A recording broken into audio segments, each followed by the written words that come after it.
नेहमीप्रमाणे सकाळी लवकर उठले 6 वाजता. खाली वॉकला जायचं होतं म्हणून बाहेर चेक केलं तर सगळं स्मोकसारखं होतं.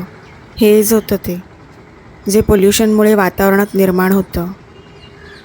नंतर म्हटलं AQI चेक करूया मोबाईलवर, तर AQI आली 301.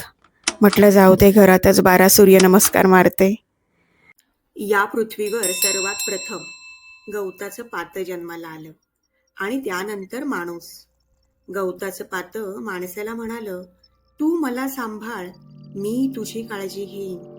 त्या काळापासून माणूस निसर्गाला जपतो आहे आणि निसर्ग म्हणजे ही हिरवीगार सृष्टी आपला सांभाळ करते आहे. म्हणून आपण झाडं पेडं लावली पाहिजेत, ती जगवली पाहिजेत. खेड्यांचे दिवसेंदिवस शहर बनते आहे आणि गावाचे गाव पण हरवते आहे. पण काळानुसार हे घडणारच आहे. जुने जाऊ द्या मरणा लागून या ओळी आपण शाळेतच पाठ केलेल्या आहेत.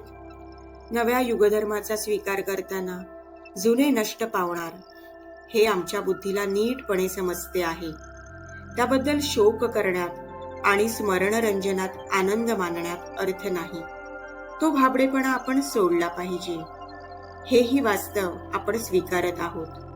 गवताचं पातं मी सांभाळलं तर ते मला सांभाळेल, हा मंत्र आम्ही कळत नकळत विसरतो आहोत आणि आपण ती जगरहाटी म्हणून स्वस्तपणे सारे पाहत आहोत, हात बांधून आणि डोळे मिटून. विकास हा झालाच पाहिजे, पण निसर्गाचा समतोल राखून. ही सगळी वाक्य जरी कादंबरी वाचनातून आली असली तरी भावना माझ्याच आहेत. धन्यवाद.